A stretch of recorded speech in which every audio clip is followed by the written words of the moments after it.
पतझड़ वाले ये जंगल अनूठे इकोसिस्टम्स हैं। इनमें लगातार चक्र में बदलाव होता रहता है।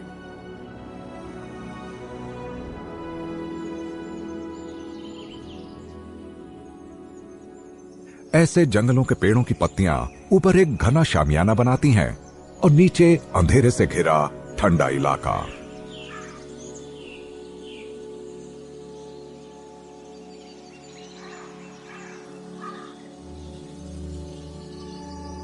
टेम्परेट जंगल ऐसी जगह उगते हैं जहां खूब बारिश हो या तापमान नर्म हो, जहां मौसम का बदलाव एकदम तय हो।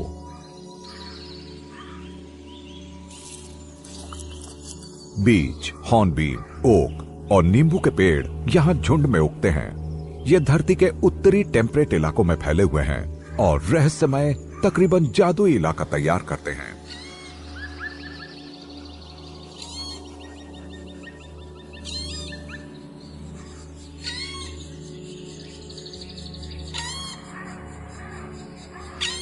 इसमें कोई शक नहीं कि इस जादू और रहस्य का एक हिस्सा यहां लगातार हो रहे बदलावों की वजह से है। पत्तों वाले इन पतझड़ी जंगलों का ढांचा पेचीदा होता है और यहां पौधों की प्रजातियों की विविधता देखते ही बनती है।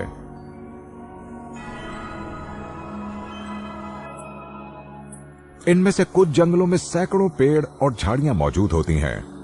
इनसे तरह तरह के जानवरों को खाना और आसरा मिलता है। ट्रॉपिक्स के पार इन जंगलों में धरती के सबसे विविध रंगी कीट पतंगे और पक्षी पाए जाते हैं।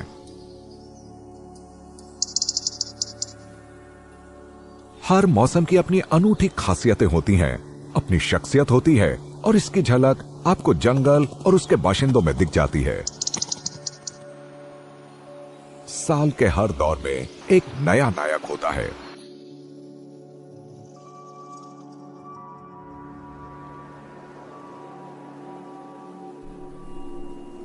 सर्दियों में तो यूं लगता है मानो पत्तों से भरा यह जंगल मर ही गया है।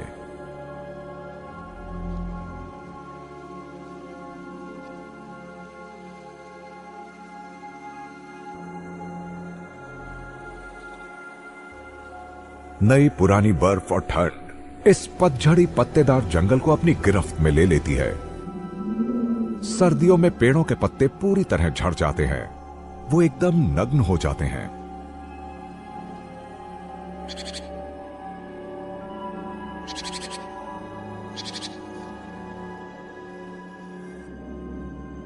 इन्हें देखकर लगता ही नहीं कि ये जिंदा हैं, पर सच ये है कि सर्दियों की बर्फ में ये पेड़ सो जाते हैं।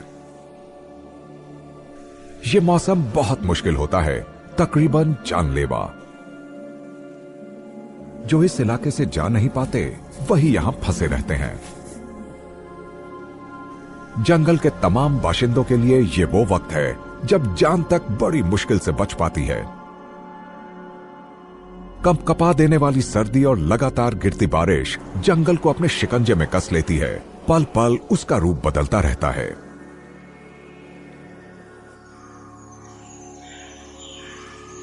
पेड़ों की छाल जिस पर काई उगती है, गिरी हुई डालियां और कुछ बीज, यहां के छोटे बड़े जानवरों के लिए बस यही खाना बचा रह जाता है।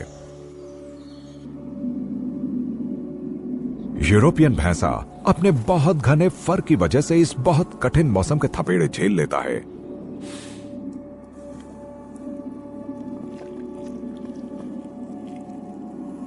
ये पत्तेदार जंगल ही इसका घर है।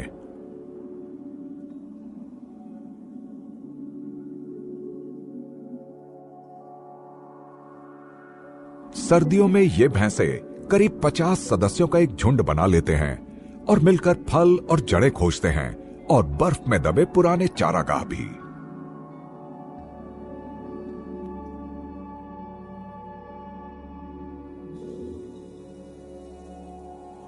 ये वो मौसम है जब भैंसे पेड़ों की छालों, काई और गिरी हुई डालियों को भी खा लेते हैं।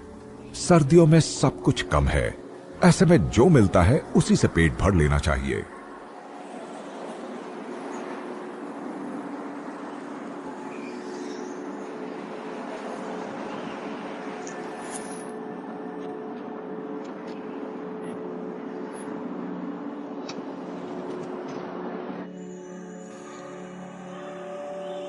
गिलहरियां सर्दियों का ज्यादातर वक्त शीत निद्रा में बिताती हैं। वो सिर्फ धूप वाले दिनों में कुछ घंटे अपनी ताकत जमा करने के लिए निकलती हैं।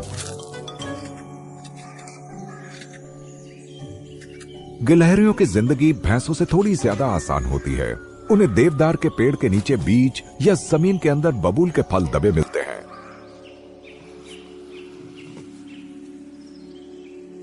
जब मौसम बदलता है, ऐसे दौर में जिंदा रहने के लिए कुशल और समझदारी से भरी रणनीति की जरूरत पड़ती है। कई पक्षी यहां की बर्फीली सर्दियों से बचने के लिए हजारों किलोमीटर दूर चले जाते हैं, जबकि कुछ इसी जंगल के थोड़े गुनगुने और सुरक्षित इलाकों में पनाह लेते हैं। इन जंगलों के पेड़ जानते हैं कि इस सबसे मुश्किल मौसम का सामना कैसे किया जाता है। ये बस सोते हुए इंतजार करता रहता है। इनके तनों और जड़ों में जीने लायक ऊर्जा जमा रहती है।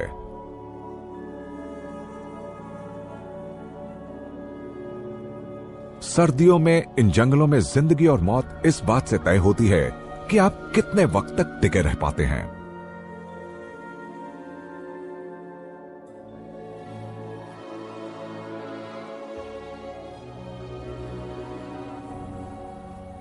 हर बीतते दिन के साथ हिरण और दूसरे जानवर जिंदगी की तरफ एक कदम और बढ़ाते हैं। सर्दियां हमेशा के लिए नहीं रहेंगी। ये मौसम भी एक दिन जरूर बदलेगा।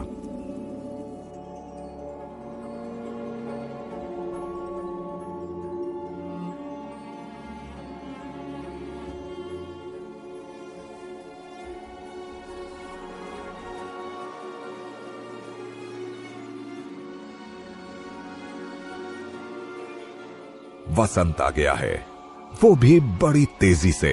अब जंगल की रणनीति ने भी तेज रफ्तार को अपना लिया है। अब हर कोई बेफिक्री से जी सकता है।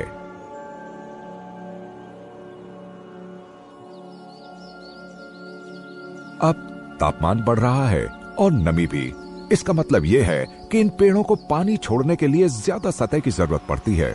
ऐसे में चौड़ी और बड़ी पत्तियां काम आती हैं। इन्हें पूरी रफ्तार में काम करना पड़ता है, क्योंकि इन्हें बड़ा कम वक्त मिलता है जिसमें इन्हें बढ़ना है, फूल खिलाने हैं, फल तैयार करने हैं और सर्दियों के लिए ऊर्जा भी जमा करनी है। ये एक रेस है जो पतझड़ तक जारी रहती है। पेड़ों की पत्तियां बड़ी हो रही हैं। दूसरी तरफ जंगल की जमीन भी खिली धूप पाकर हरी भरी हो रही है। वसंत की शुरुआत में जंगली भैंसों की टोली बिखर जाती है। अब टोली में 10-20 सदस्य ही बचे रह जाते हैं। अब खाने की भरमार है। मैदानों में रसीली घास और झाड़ियां मौजूद हैं। नरम पत्तियों का सलाद इनके लिए बड़ा लजीज खाना होता है।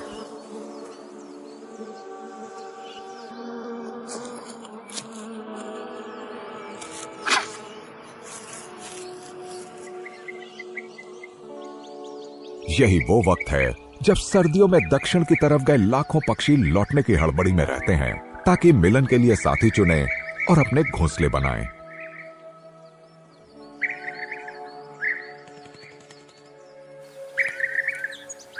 यूरोप के पतझड़ी जंगलों के सबसे दक्षिणी इलाकों में ट्रॉपिकल हिस्सों के पक्षी घोंसले बनाते हैं। रंगीन यूरोपियन रोलर और बी ईटर दक्षिण से यहां चले आते हैं। रोलर्स जमीन पर शिकार करके फिर अपनी ताकत जमा करते हैं।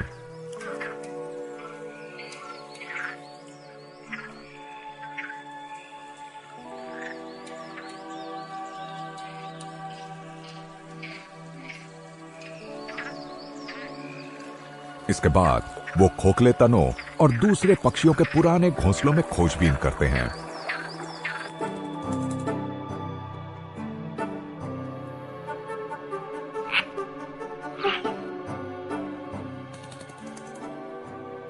रोलर्स और बी ईटर्स दोनों के मिलन का बर्ताव काफी पेचीदा होता है। नर मादाओं के लिए कीड़ों के रूप में तोहफे लाता है।